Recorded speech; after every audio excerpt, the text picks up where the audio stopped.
کئی دفعہ ایسا ہوتا ہے ہمارے پاس بچے آتے ہیں قرآن حفظ کرنے کے لیے اور بہترین پڑھ رہے ہوتے ہیں، یکدم بگڑ جاتے ہیں، نہیں پڑھنا جی، چھوڑ گئے، 10 15 20 پارے پڑھ کے چھوڑ گئے۔ والدین نے بھی زور لگایا، ہم نے بھی زور لگایا، بچہ بگڑا ہوا ہے، نہیں جی قرآن پڑھنا ہی نہیں ہے، نعوذ باللہ۔ ایسے واقعات پیش آئے۔ ایک بچے کے بارے میں یہ واقعہ ہمارے مدرسے میں تو نہیں، ایک اور مدرسے میں پیش آیا، بڑا عجیب واقعہ، غور سے سنیں۔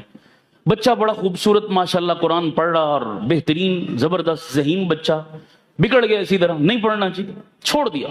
ٹل لگائی مدرسے والوں نے، ماں باپ نے۔ اس نے کہا مجھے اسکول داخل کرا دو، کہیں اور بھیج دو، مدرسے میں نے نہیں جانا۔ ایسا بگڑا قرآن سے، یا اللہ ہو گیا اس کو، اتنا قرآن سے دور۔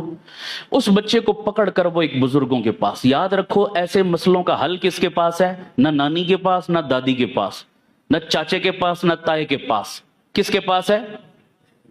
یہ یاد رکھا کرو۔ مشورہ کہیں کا ہوتا ہے، ہم لے کہیں اور سے رہے ہوتے ہیں۔ وہ جی دادے نے کہا تھا ہم نے یہ کر دیا، نانے نے کہا تھا ہم نے وہ کر دیا۔ دادے نانے اس معاملے میں مشورہ آپ کو وہ اتھارٹی نہیں ہے، ان کی لائن نہیں ہے، جس کی لائن ہے اس سے مشورہ لیا کرو۔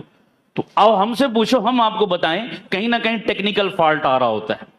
اب وہ ایک بزرگوں کے پاس لے گئے، کہا حضرت جی بڑے شوق سے ہم نے داخل کرایا تھا، بڑا پیارا قرآن پڑھ رہا تھا، کئی پارے حفظ بھی کر چکا، پتہ نہیں سمجھ نہیں آئی ہوا کیا ہے، بگڑ گیا۔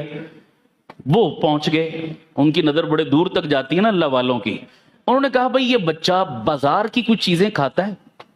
انہوں نے کہا جی اور تو نہیں، جب مدرسے سے چھٹی ہوتی ہے گھر آتا ہے نا تو رستے میں کوئی برگر والا، ریڑی والا، تو اس کے برگر اس کو بڑے پسند ہیں، تو یہ روز آتے جاتے وہاں سے برگر کھاتا ہے۔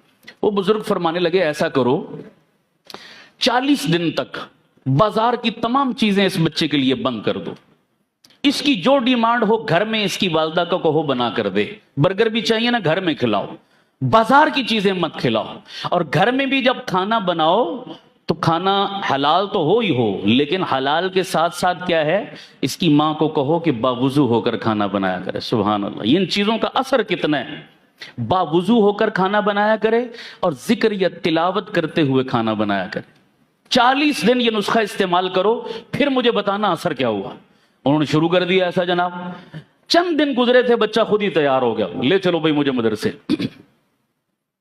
مدرسے لے چلو، خود ہی تیار ہو گیا۔ والدین بڑے خوش ہوئے، گئے ان بزرگوں کے پاس، حضرت جی واقعی آپ کا نسخہ تو بڑا کام کر گیا، اس میں راز کیا تھا؟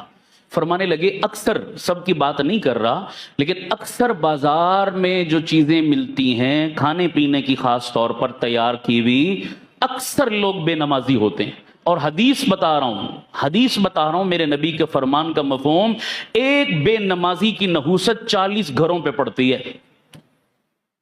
40 گھر کا مطلب پورا محلہ، تو جہاں پورے کا پورا محلہ بے نمازی ہو، اس محلے کی نحوست کا عالم کیا ہوگا، آپ اندازہ لگائیں۔ اب یہ نحوست ہوتی کیا ہے، اس کے آفٹر شاکس کیا ہوتے ہیں، یہ ایک الگ موضوع ہے، پھر کبھی بتاؤں گا کہ کتنی خطرناک چیز ہے یہ۔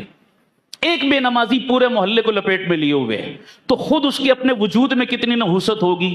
انہی نحوست والے ہاتھوں سے اس نے برگر بنائے، کھانا بنایا، سالن بنایا، روٹی بنائی، جو بھی، تو بتایا